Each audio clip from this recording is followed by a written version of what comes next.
This is what I will do to the growing books when I become Secretary of State. Let's go. Welcome to the main event. Applying pressure, but I promise I ain't make it down. These books come from Missouri Public Library. When I'm in office, they will burn. Yeah, that's real. That's real. That's 24-year-old candidate Valentina Gomez from Missouri running for Secretary of State, filmed by her mom, who I think is also her main campaign donor and her campaign manager and everything. But that's it. She allegedly checked those books out from the Springfield Public Library, not an elementary school, not a kids' library, okay? Those are books that are meant for teenagers, and they're in the special section. She checked them out and said, as Secretary of State of Missouri, she's going to burn books. Folks, history may not repeat itself, but goddamn, the rhythm sounds the same, doesn't it? Follows the same beat. This is the actual candidate. Is she going to win? I don't think so. But my God, that's the face of the Republican Party today. And that's here in Missouri. So, and I got a second video I want you to watch. Now, this is a little longer, and it's just the audio, but I literally, I want you to listen very carefully to an argument in the Missouri State Senate, which is a Republican supermajority. That's important for you to understand. It means the Republicans can do whatever they want without Democratic support, as long as they stick together, which they all hate each other, but we'll do that. But this is the argument this week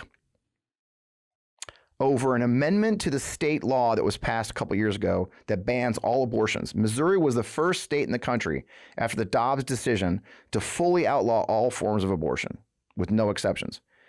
Eric Schmidt was then the AG. Now he's a senator. He was eager to sign that law the very first night it came out. Dobbs came out. There's been a big push here in Missouri to try and at least get exceptions. This, ladies and gentlemen, this friendly followers, this passionate people, this is the discussion that was had about a bill to allow exceptions for victims of rape and incest. Listen carefully to this whole conversation from State Senator Sandy Crawford, a Republican from rural Missouri. Where do children come from? Who gives life? God. God gives life, right? That's what it all boils down to me. Does God make mistakes? God does not make mistakes, but his creation, and I'm one of them, makes plenty of them. Yes, we absolutely make mistakes, but God does not make mistakes. And for some reason, even in some of these very horrific cases, there was a reason that God allowed that there to be a child out of that situation. You know, I don't talk about this a whole lot. I think I've talked about it on the floor before, but I was never able to have children. So that makes maybe life a little bit more precious to me. And, you know, no matter what I tried, nothing worked. But what it told me was this: it wasn't me doing it, it was somebody else. And so I just wanted to make the point, and I thought it was really important that females on the other side of the coin spoke on this. And so, but I wanted to use you kind of to bounce some things off of, because I knew you were kind of down the same line as I was. But I just want us to think about that. And one of the other senators was talking about God and religion a lot, but I just wanted to bring out the point that, you know, God is perfect. God does not make mistakes, and for some reason he allows that to happen. Bad things happen. You know, I'm not gonna be able to support the amendments because I am very pro-life, regardless of what anyone might think, but it is very important to me. You heard that right. At one point, I believe she said that rape, while mentally taxing, is God's plan. And therefore, she would vote against a bill to allow the victims of rape and incest. That means a 10-year-old girl would have to carry a baby in Missouri, okay, of her rapist, of her incest person. Okay? That's what she's saying. She's legislating based on the belief that it's God's plan and we should not question God's plan, and that good things can come of it. Gosh darn, that 10-year-old girl being a mommy, good things can come of it. At the same time, one of the state senators of Missouri fielded a bill that would make it illegal for a woman in Missouri to ever get Medicaid if she had an abortion at some point in her life. This was never about saving babies, folks. It was never been. It's about control. It's about religious extremism. Those are fundamentalist talking points right there. And we're going to have to fight back. And why am I showing you stuff in Missouri? As you know, I'm from Missouri. I live in Missouri. Because my point, and it's something I'm going to talk about a lot, and matter of fact, next week's guest is going to talk about it, I'm sure, is the fact that we focus a lot. This show is going to be a lot about Donald Trump, almost all about Donald Trump, his legal travails.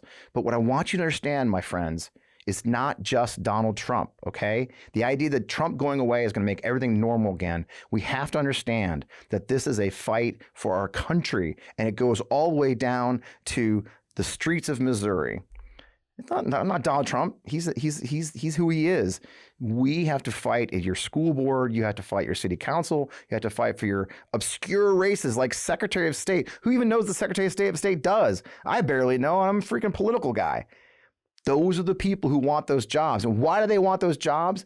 So they can control you. With that, I'm going to talk to a great guest to talk about the craziness of the legal system. And we're going to talk about why it's so important for you to get involved in this democracy before it's too late. Let's get on with the show.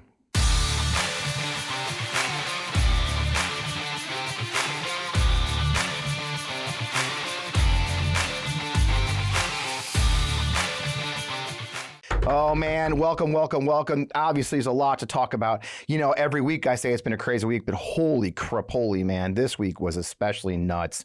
You know, we usually record on Wednesdays, as you guys know. Thank God with scheduling conflicts, we're doing it Friday because so much has happened. And so I'm thrilled to welcome Professor Austin Sarat. He is a political science attorney. He's with the William Nelson Cromwell Professor of Jurisprudence and Political Science at Amherst College. A million other things in your bio, sir. Written, co-written, edited more than 50 books in the fields of law and political science. Austin, thank you for joining the show. I really appreciate you being here. My pleasure. Looking forward to the conversation. I know you're a busy man right now, so let's just jump right into it. The biggest thing that everybody's been talking about overnight, President Biden's reaction to it, this special counsel report. You've been a lawyer, you're a political scientist, both. I mean, it was really, it's making people insane. And I'm not a lawyer, but I've dealt with enough to know that it was there's a lot of weird editorializing in there, it seemed like, and it was completely bizarre. What's your take on this whole debacle that report represents? I think the report exemplifies something that is pervasive in American society, but is often not named. But what the report exemplifies is ageism on every page. Wow. Yep. It isn't just that it references Biden's age, but it references Biden's age in ways that convey a kind of prejudice. The way it describes the president as a kind of well-meaning 80-year-old but forgetful human being, the way it references things like his inability to remember the precise dates when he was the vice president of the United States, the way it references his alleged inability to remember the precise year or date that his son passed away, those are marks of ageism. Right. And ageism, I think, is a kind of the last acceptable prejudice in the United States. That's just to focus on that narrow issue. The whole thing comes across to me as confusing the legal and the political. Yeah. It's as if what the special prosecutor was trying to do was to accomplish a legal end, to make a determination about whether the president violated any federal laws. And along the way, in addition to accomplishing the legal end of making that judgment, it's as if the special prosecutor was trying to do what James Comey did in 2016, which is to put his hand on the scales of judgment in a presidential election. Right. And it's just unheard of. I mean, the legal argument, I mean, I've seen so many great analysis of it. I mean, in one page, he's saying that he clearly took this evidence and hid it. But 200 pages later, he's saying, well, there really isn't enough evidence to prove that. It's just like, and so he went this bizarre editorial content, and I'm Frank, I never seen it like it. I mean, it reminds me of some lawsuits libel lawsuits, but to see a prosecutor put these things in there to paint such a clear picture of what he was politically editorializing. I mean, was there a mistake by Garland? I mean, putting this guy, I mean, he's a Republican, her's a Republican, right? I mean, do you think there is a mistake right at the foundation of this whole thing, or how do we get here? Prosecutors, all of them, including so-called special counsel, have enormous discretion. Yeah. Enormous discretion. I mean, what I think most people don't realize is that once a prosecutor establishes probable cause, a prosecutor can choose to prosecute or not for good reason or bad reason or no reason at all. Right. Now, this HERS report didn't recommend prosecution, so we're not going to see that kind of post indictment or post determination that there's probable cause exercise of prosecutorial discretion. But what you see in the report is an example of the enormous discretion that prosecutors have. No one tells them you can only talk about this and you can only talk about that. Right. So it's a discretionary judgment what you put in that kind of report, and I think that it's, as I said, it mixes the legal and the political. Do I think that Garland made a mistake in appointing this person? No, I don't. Okay. I think the mistake was in what the person did. Yeah. In fact, what Garland did, I think, exemplifies something really good and important, and that is the belief that it doesn't matter what your political party is, that if you're a prosecutor or if you're a judge, it's not your political party that should lead your judgment. It's the integrity of the judgment itself.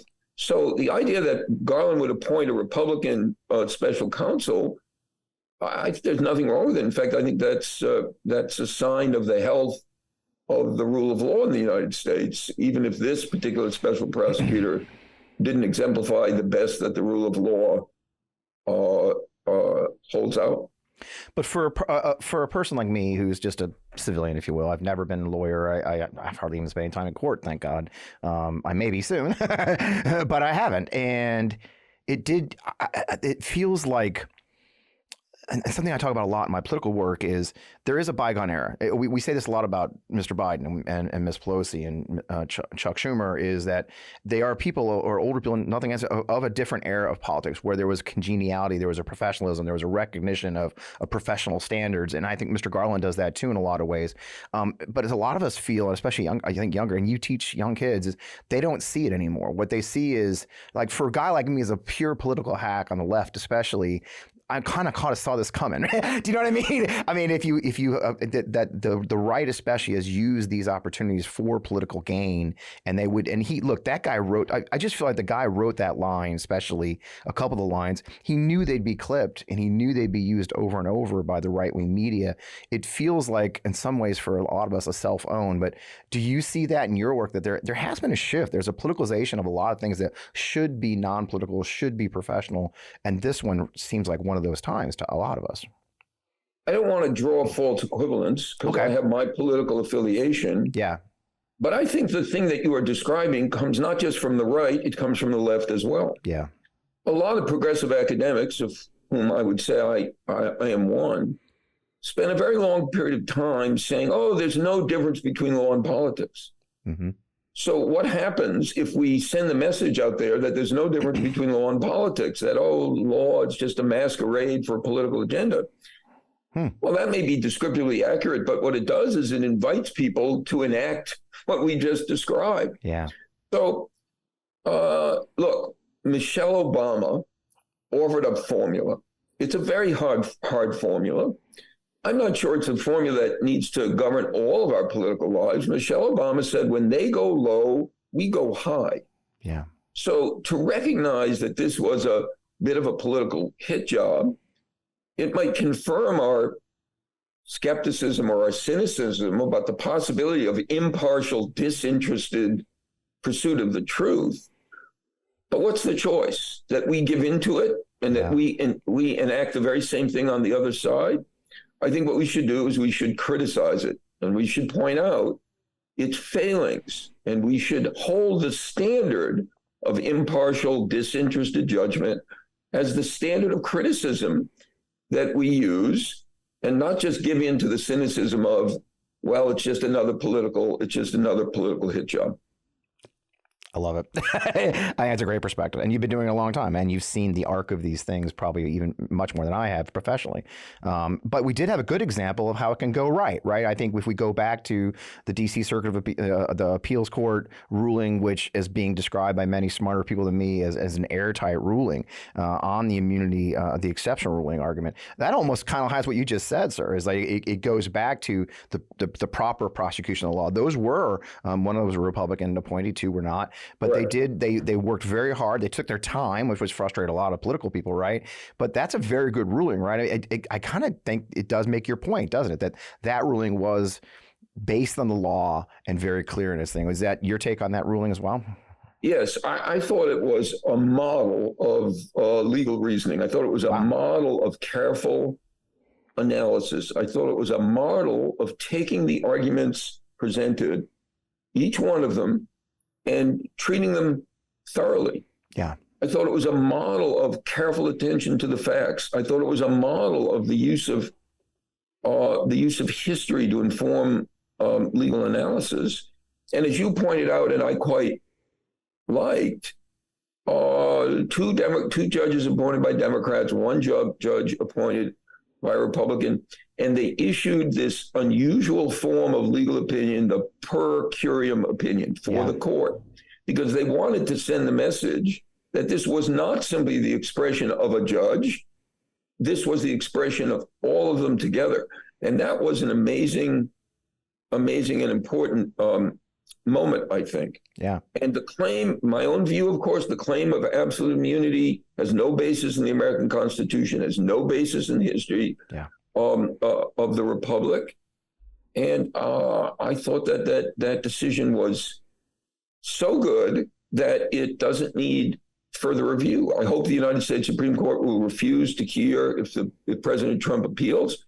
I hope the court will refuse to hear it, because I don't think the Supreme Court can do any better than was done by that panel of the D.C.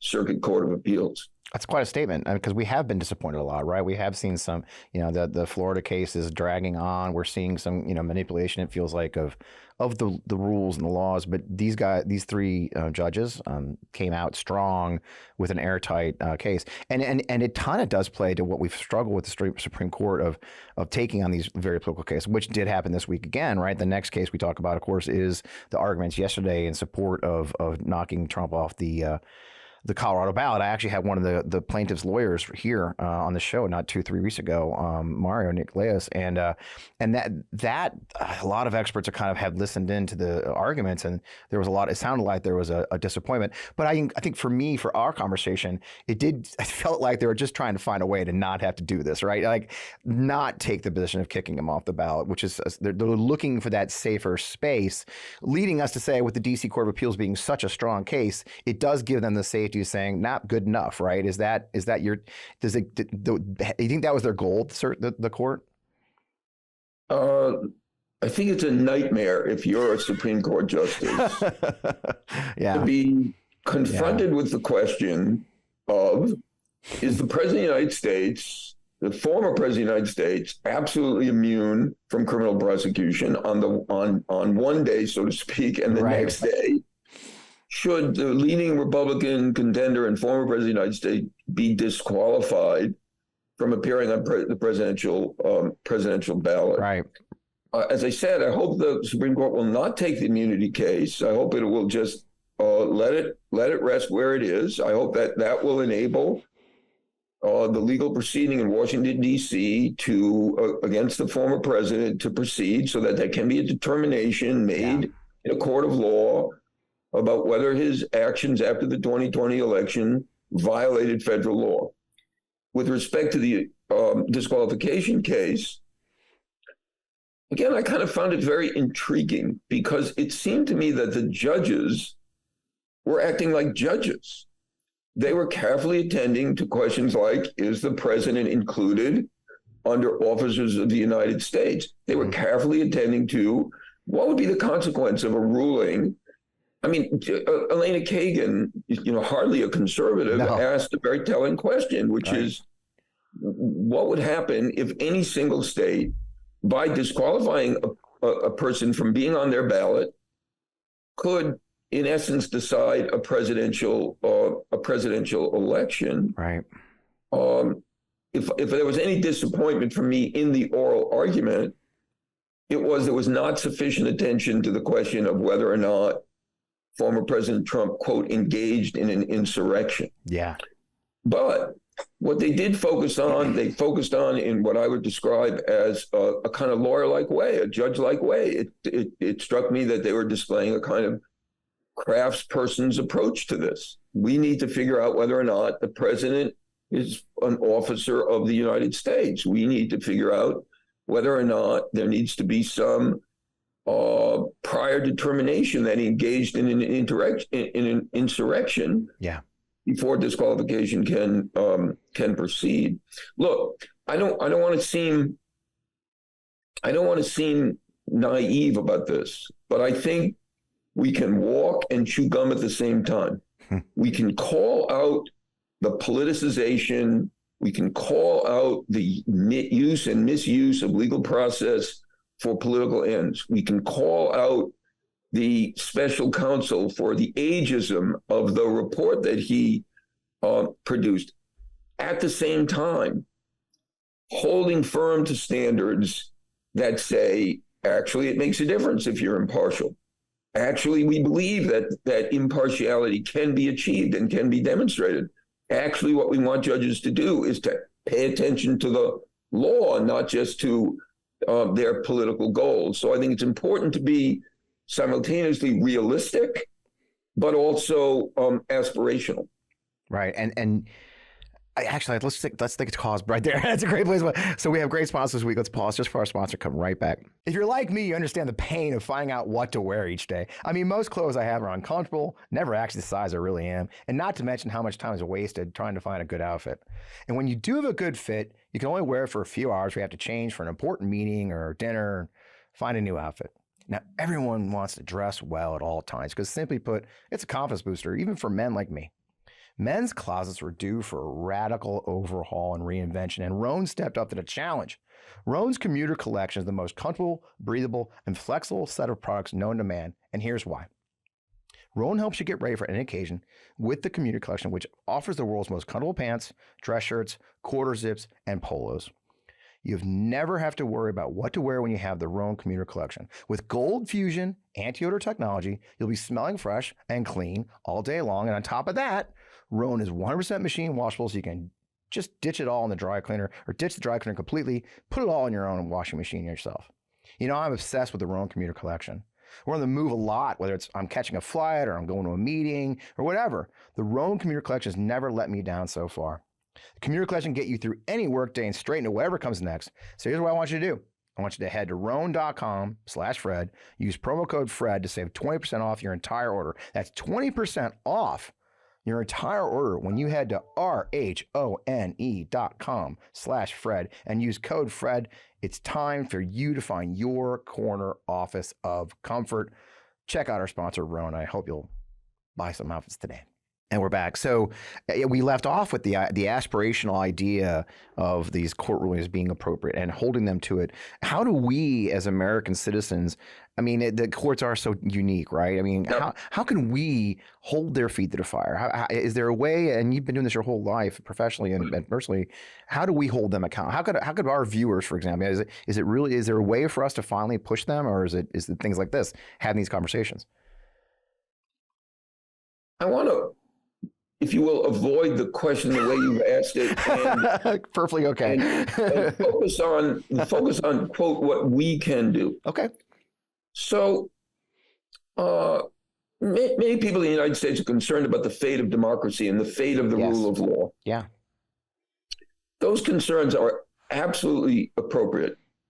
They're absolutely appropriate. No doubt about it. But there's something each one of us can do. It's not just about how do we prevent the courts from going off the rails.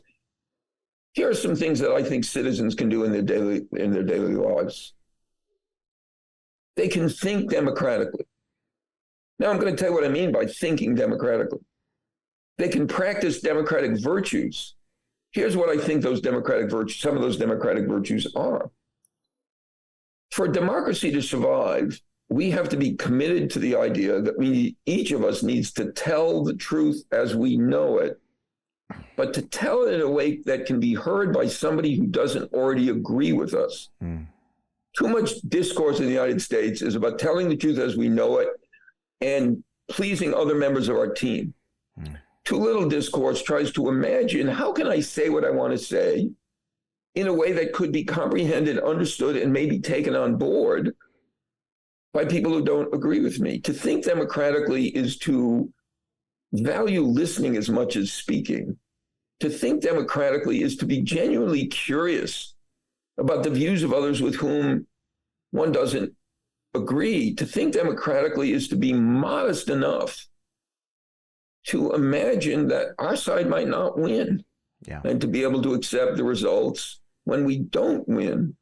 So as much as I want to think about what can we do to hold the courts accountable and to make sure that judges hew to the aspirations and don't descend into the cynical reality, I think that's an important conversation. But I think it's also important to ask, what should we be doing as citizens? And I think what we should be doing as citizens is, insofar as we are able, to practice the habits of democratic life and to think democratically. And you wrote a piece a while ago about your concerns that young Americans don't see the aspirations of democracy, that there are polls showing that many young Gen Z and millennials kind of say, well, you know, democracy, autocracy, dictatorship, I'm screwed either way. And you shared concerns that perhaps we've got a younger generation that doesn't recognize the need for perpetuating our democracy. You know, it leads right to that. And you see that in your daily life. You teach first years sometimes, don't you? So here's what we know. We know that people my age, people born in the 1930s and 1940s, are much more attached to democratic values and democratic norms than people born 1980s and since. And why is that the case? Well, for people my age, we lived through the threat of fascism, the threat of communism. We understood that there's something really at stake in the maintenance of democratic institutions.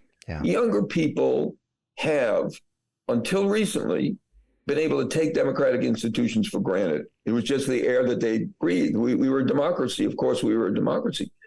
But at the same time, think about what's happened in the 21st century, 9/11 and the war on terrorism, so-called enhanced interrogations, 2008 and the collapse of the financial markets and the rescue of Wall Street, but not doing anything for Main Street, COVID and the absolute mishandling at the beginning of the COVID epidemic. What is it that young people have seen? They've seen democratic institutions in paralysis. They've seen democratic institutions unable to deliver on the promise of improving the lives of ordinary citizens. So why wouldn't younger people be skeptical about democratic institutions, democratic practices? I do want to say, though, that the students that I teach and many young people, they may be somewhat disillusioned with democracy, but I don't think that means that they're eager for authoritarianism. Right.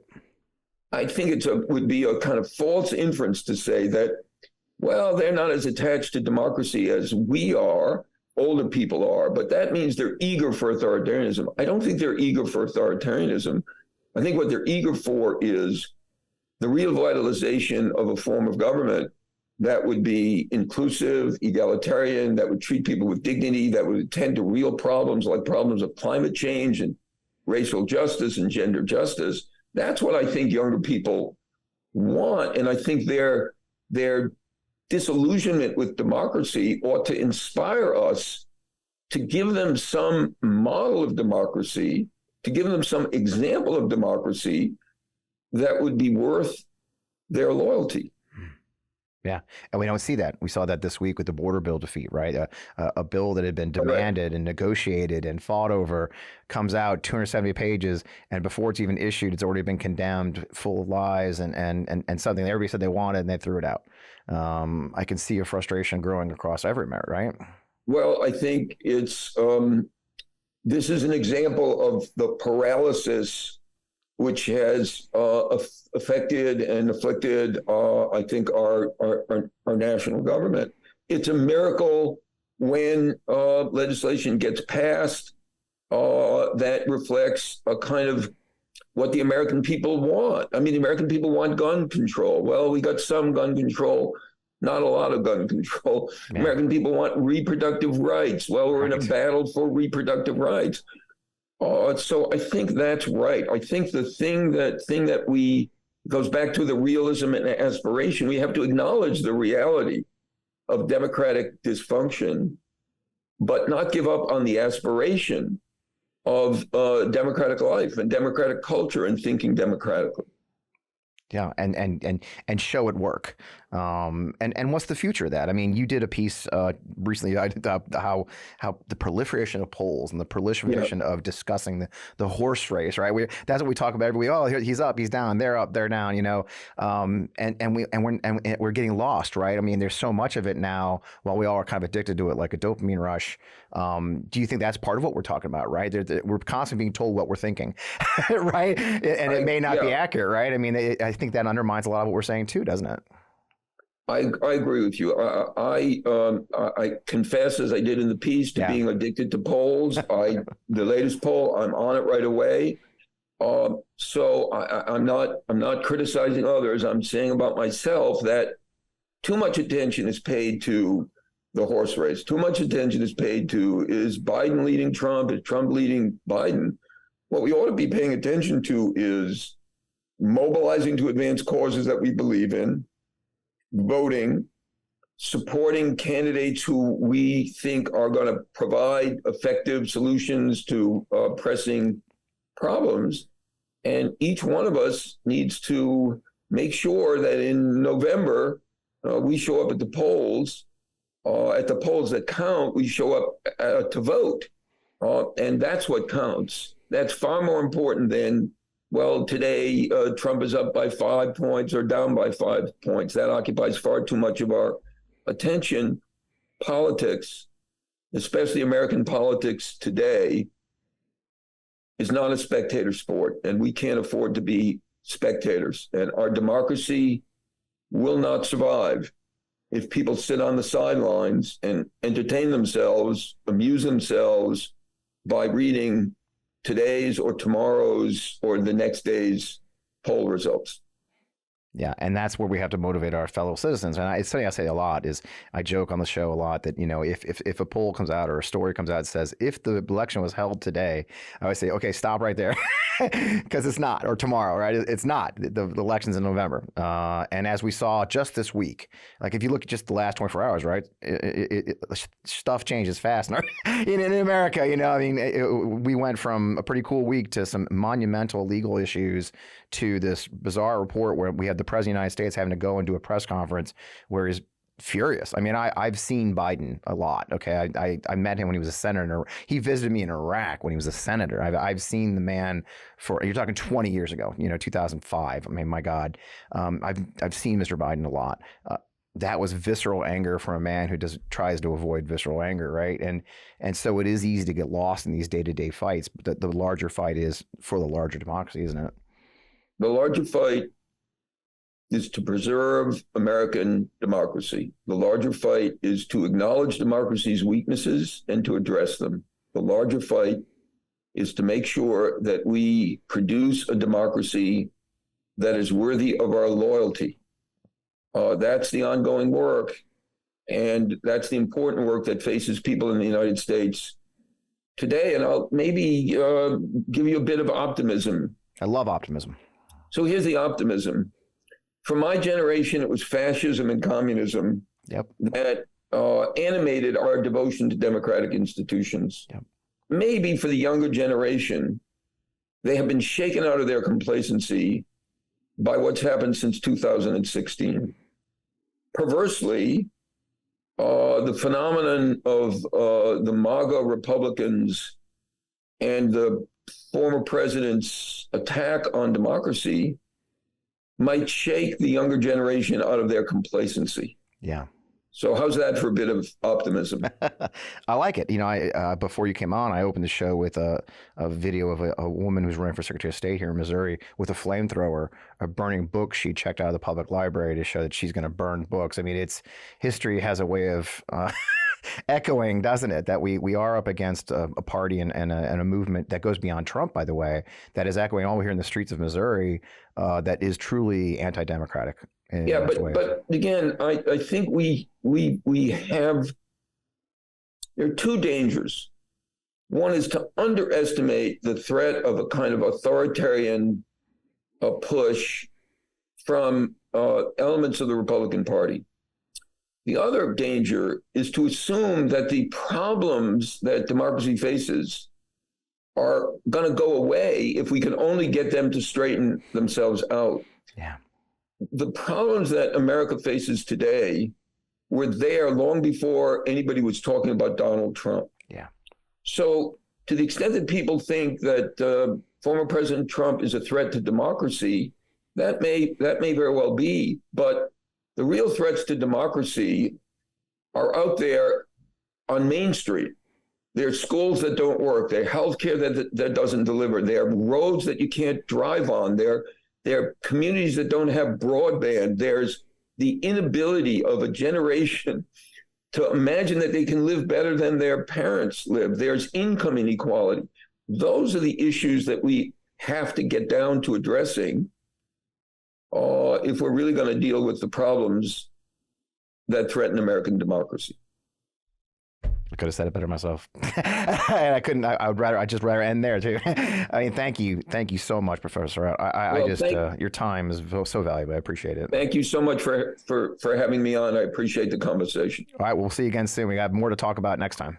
Thanks so much. Wow, what a great conversation. I'm so fortunate I was able to get Austin on in a very short notice, by the way. And I'm glad we did it on Friday because so much has happened and trying to put it all in perspective. I know other Midas Touch Network shows are probably talking about these legal cases. They're all lawyers. I'm the only one that's not a lawyer, I think. But I did want to get some of his perspective because what makes Austin so unique is that he's not just a lawyer. He's also a political scientist who's been teaching for years and is highly accomplished. So, man, I love these kind of shows. Hey, I've been promising you for a while that I'd give you an update on what's going on with my case. So as many of you may have heard, or maybe it's your first time, you're watching the show for the first time, I'm one of the lucky people who's been sued by Michael Flynn.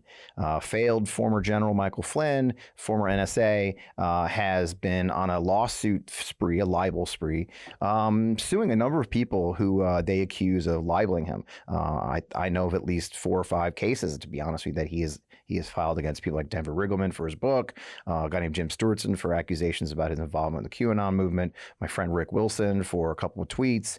My God, I could go on. The list is long. And it's part of a MAGA movement. The law firm they're involved with, Banal Law Firm, Law Group, has been handling all these cases. Devin Nunes, Rich Grinnell, Kash Patel. They got $2.5 million from Donald Trump last year. Nobody knows how or why. So they've been on a lawsuit spring. Our case, for those who don't know, has been filed in the court in Sarasota, Florida, the federal court case in this case. It's interesting because others are state. In the big developments in the last 2 weeks were that Rick Wilson's case was dismissed at the state level. And Rick's case was very similar to ours. So if you don't know, the original accusation several months ago was that 3 tweets that I sent now over 2 years ago, accusing Mr. Flynn of several things that were I would argue true. We filed our dismissal. Between our dismissal being filed, they decided to update their filing.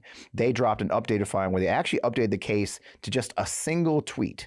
Just one tweet sent 2 years ago that discusses Mr. Flynn's involvement with President Putin. And they want $150 million. I want you to chew on that for a second. I've been accused of libeling Mr. Flynn, and they want $150 million. Let's put that in perspective, that number. Rudy Giuliani was just penalized for $148 million for literally destroying the lives of 2 women in Atlanta. Donald Trump's been on a libel spree for 2 years against E. Jean Carroll. He was hit with $83 million. But no. Failed former General Michael Flynn wants this guy who drives an 8-year-old car and it's a 4-year-old computer to give him $150 million for a single tweet. That's the case. I've got incredible lawyers, Mark Zaid, Brad Moss, gentleman down in Florida is being wonderful to us, and Josh Ensign's his name, and they're doing it pro bono, which doesn't actually mean free. It just mean they've been very generous with their time, and they've reduced their fees and all that stuff to help me. And we're kicking these. We're fighting hard. They've had to put up with me as a client, and me as a client said, no, we are not settling. We're not going to walk away from this. We're not going to beg. We're not going to try and move the location of the lawsuit to give them a break to file it somewhere else. No, we are going to fight this because it's not true for several reasons. One, Mr. Flynn is a public figure. Two, it's true. It's true. It's true. He went to Moscow. Okay, it's public. It's in the public record that Mr. Flynn is. If you can look up the newspapers, Mr. Flynn went to Russia, was paid checks by the Russian regime. He was paid by the Putin regime. I don't know. I can't. These are actually in the federal record.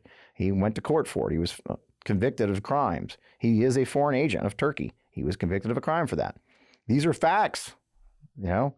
So we have now, to the update in the case, and I'm very proud of the work we're doing. My incredible attorneys have filed our second renewed motion for dismissal because Mr. Rick Wilson's case was dismissed, and it's very similar to mine. His was based on 2 tweets. And one of them accused him of, quote, being an employee of Putin. The judge wrote a very scathing report saying that he doesn't necessarily need to get a W-2 to be an employee. You know, it's internet hyperbole, if you will. It's people being hyperbole, which is allowed. Okay. So based on that dismissal and other developments, we have filed for an immediate dismissal, and we have filed for anti-SLAPP sanctions. We intend to seek sanctions against their attorneys. That will repay our attorney fees and the hard work my attorneys are doing for free, and hopefully we can pay them back for that. I will not get any money. Let's be very clear. I will not get any money from this case. Okay, even if we win and the anti-SLAPP filing wins, all that does is pay my lawyers. If there's any money left over, as we have started a legal defense fund, there's a legal defense fund. Flynn had a legal defense fund for defending himself when he sued CNN. When that was dismissed, he distributed the legal defense fund to his family and him. $500,000 went to his family and him. Our legal defense fund, which you can find on GoFundMe, and we will put a link up, Matt. If you put a link up on the screen, I'll put a link in the. I will put a link in the blurb. I will put a story up on our Substack. It's on GoFundMe. It's defend democracy against MAGA lawsuits.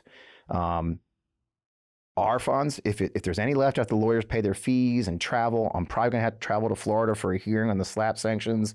We're going to do that in person. If the case isn't dismissed, I'm not going to lie, folks. I'm not rich. I know you see me here and you think so. I'm not. I'm an average guy. I do this because I care.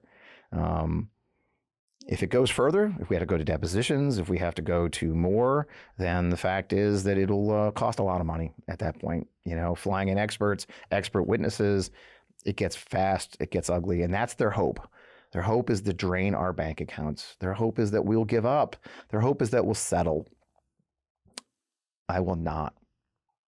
I'm not. Just not going to do it. Principle, morals, and for what I stand for denies me any idea of giving in to someone whose goal is to threaten and intimidate people who speak up. I won't do it. So that's the update in the case. We have filed our dismissal. It's a long process. There's every reason to believe that our opponents will file for an extension. Out of professional courtesy, we'll give them the time. They're also trying to appeal Rick Wilson's case. I'm sure they're quite busy. We will, as professionals, give them their time. But in the end, we will continue to push for a dismissal of this outrageous case, this ludicrous amount of money, and the stupidity of it all. And no, if Mike Flynn's lawyers are watching, I hope you're billing them. I'm not giving you a dime. Not a damn dime of my money is going to you. Ever. So that's the update in the case. Meanwhile, as you saw at the top of the show, the ludicrousness across our country is growing. The stupidity of our friends on the Republican side is growing. It's not just Donald Trump.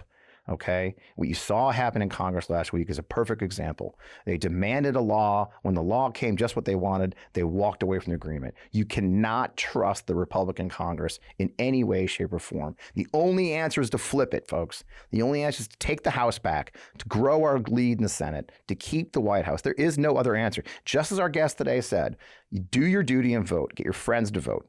Okay, we're not going to flip them. They're not going to come to our side. We don't need to hug them closer, folks. We've tried hugging. Okay, hugging ain't working. Okay, we need to fight at the ballot box. We need to fight the electoral fight.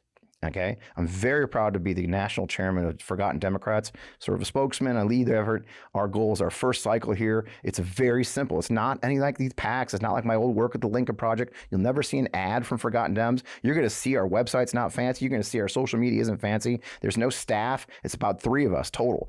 And they have other jobs, right? We all have other jobs. The goal of Forgotten Dems is a very simple one. Using a special earmark from the FEC, we're able to crowdfund your monthly donations to multiple candidates because no human touches it. The only rule is they need money because they're the lowest fundraising candidate nominee, Democratic nominee in the country. This money for Forgotten Democrats will go to Democratic nominees for Congress who have not been able to raise the money they need to put up a good fight against Republicans.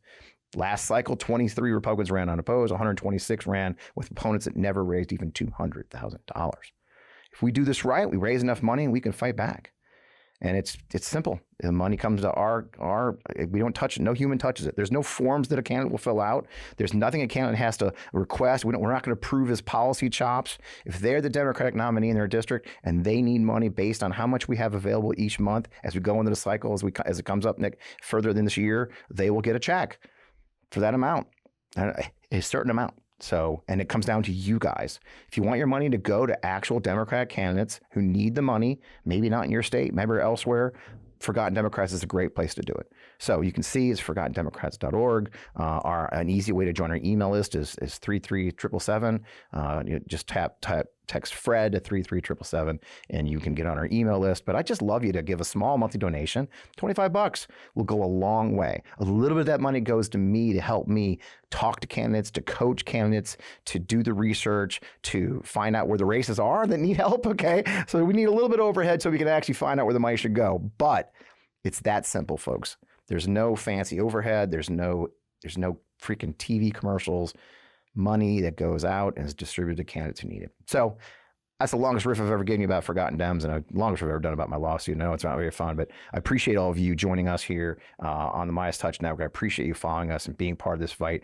We have great guests every week, every Friday night on the Midas Touch Network. I'm so proud to be a part of the network. You can always find me. I'm still on X, Twitter, at FP Wellman. I'm on Instagram as FP Wellman Official, as well as Threads. If you're not on Threads yet, if you're joining me there, please check out FP Wellman Official on Threads. I'd love you had to join us and follow us. As always, you can find our shows right on Democracy Podcast on YouTube if you want to get ahead of everybody else. This week, of course, is a Friday recording, so you're not going to get too far ahead. And I love you, of course, to join us on Substack, FP Wellman on Substack as well.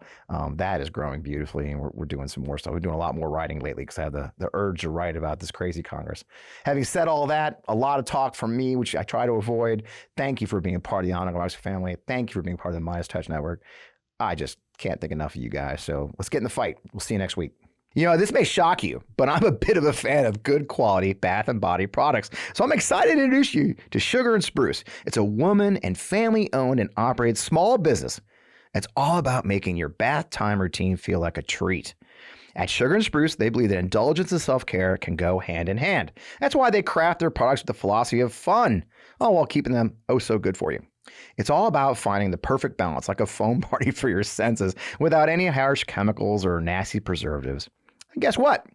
They've got a little something for everyone under their umbrella. That's right. Ladies, gentlemen, even the little ones can enjoy the magic of Sugar and Spruce bath products. It's a bath time extravaganza for the whole family. So, look, whether you're a bath aficionado, a bubble enthusiast, or just someone who wants to add a sprinkle of joy to your day and have a great start, Sugar and Spruce has you covered. They got bath bombs that sizzle, bath salts that transport you to a serene oasis, and handcrafted traditional soap, which I just love, to make your skin feel fresh and clean, as well as a line of products just for men. Support a women and family-owned business. A family, you might even recognize the name when you check it out. And treat yourself to some blissful bubbles today. Now, head over to their website today at sugarandspruce.com and give yourself the gift of indulgence by entering the code FRED, and you'll get 20% off your first order. That's right. If you shop online and use code FRED at checkout, you'll get a whopping 20% off your first order of handmade bath and body products straight from Fredericksburg, Virginia. That's Sugar and Spruce, SPRUCE.com. Sugar Spruce bath products, where the everyday routines become extraordinary treats.